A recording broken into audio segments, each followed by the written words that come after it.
మృతుడు కృష్ణ తండ్రి మనతో ఉన్నారు. చెప్పండి, కృష్ణ చావుకు కారణం ఏంటి? అసలు ఎవరు హత్య చేసి ఉంటారు? మహేష్. ఏ మహేష్? ఇంటి పేరు ఏం పేరు? బైరు మహేష్. బైరు మహేష్ ఏమన్నాడు? కొడుకుని తీసుకొని పోయిండు.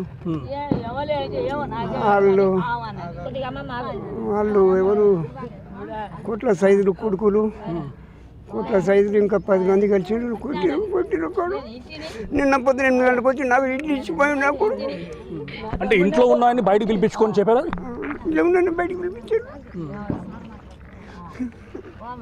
తండ్రి మాట్లాడిన పరిస్థితులు ఉన్నాడు. అదేవిధంగా మృతుడి భార్య మొత్తం ఉంది. చెప్పండమ్మా, అసలుకి నీ భర్తను ఎందుకు ఇంటి వాళ్ళు హత్య చేయాలని చెప్పి భావించారు? బయటికి ఎట్లా పిలిపించారో ఏమో సాయంత్రం ఈవినింగ్ టైంలో 5 o'clockకి ఫోన్ చేసి ఇట్లా పిలిపించారు. ల్యాండ్ విషయం అని చెప్పి మాట్లాడారు. ల్యాండ్ అని మనీ ఇట్లా ఇప్పియాలని చెప్పి మాట్లాడారు. ఇంతకుముందు ఒకసారి చెప్పిండు నాకు, ఇది ల్యాండ్ విషయం మాట్లాడుతున్నాం, అందుకే ఆయనతో మాట్లాడుతున్నా అని చెప్పిండు. అట్లా నమ్మించి తీసుకెళ్ళిర్రు. ఏం చేసిర్రో ఏమో, కొట్టి చంపేసిండ్రు. గతంలో బెదిరించారా ఇట్లా ఈ విధంగా? లేదు, ఏం లేదు. వాళ్ళు మంచిగా మాట్లాడి ఇట్లా చేసిండ్రు.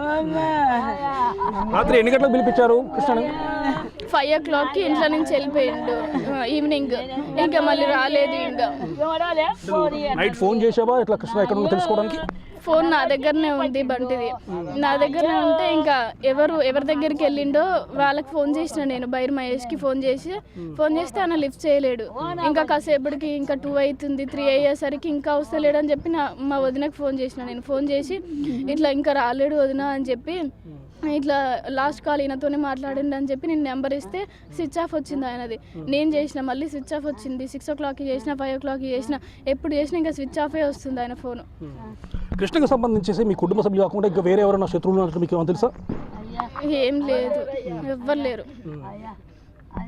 చూడొచ్చు, కృష్ణ భార్య చెప్తున్న విషయాల ప్రకారము కేవలం నేను ప్రేమ వివాహం చేసుకున్నా అన్న ఉద్దేశంతో తన తల్లిదండ్రులు ఈ విధంగా మొదటి నుంచి కూడా ఆ కక్ష పెంచుకున్న పరిస్థితి నెలకొంది. సో ఈ విధంగా కక్ష పెంచుకొని నిన్న నమ్మించి ఏదో విషయం మాట్లాడదామని చెప్పేసి కృష్ణ యొక్క ఫ్రెండ్స్ ద్వారా అతన్ని రప్పించుకొని దాదాపు కొద్దిమంది కలిసి కొట్టి చంపారని చెప్పేసి కూడా మృతుడి భార్య అయితే చెప్తున్న పరిస్థితి ఉన్నది. మొత్తంగా చూసినట్లయితే మొత్తం సూర్యాపేట జిల్లాలో మాత్రము ఈ యొక్క కృష్ణ హత్య అనేది చాలా కలకలం రేకిస్తుందని చెప్పవచ్చు. చాలామంది కూడా దీన్ని పరువు హత్యగా భావిస్తారు. ఎందుకంటే ప్రేమ వివాహం చేసుకోవడం వల్ల ఈ హత్య చేశారని చెప్పేసి కూడా మృతుడి భార్యతో పాటు అదేవిధంగా మృతుడి కుటుంబ సభ్యులు అదేవిధంగా వివిధ కుల సంఘాలు కూడా ఆరోపిస్తున్న పరిస్థితి నెలకొంది. ఇదే విషయానికి సంబంధించి పోలీసులు కూడా పూర్తి స్థాయిలో దర్యాప్తు చేస్తున్నాము. తప్పనిసరిగా హంతకులను పట్టుకుంటాము. అదేవిధంగా ఈ హత్యకు సంబంధించి అంటే 2 కోణాల్లో కూడా దర్యాప్తు చేస్తున్నామని చెప్పి కూడా పోలీసులు చెప్తున్న పరిస్థితి. పరువు వచ్చా లేకపోతే ఇతర కారణాలు ఆయన కోణాలు కూడా మేము దర్యాప్తు కొనసాగిస్తున్నాము. తప్పనిసరిగా నిందితులను అదుపులో తీసుకున్న తర్వాత పూర్తి స్థాయిలో వెల్లడిస్తామని చెప్పేసి కూడా పోలీసులు చెప్తున్న పరిస్థితి ఉండడం జరిగింది. సూర్యాపేట నుండి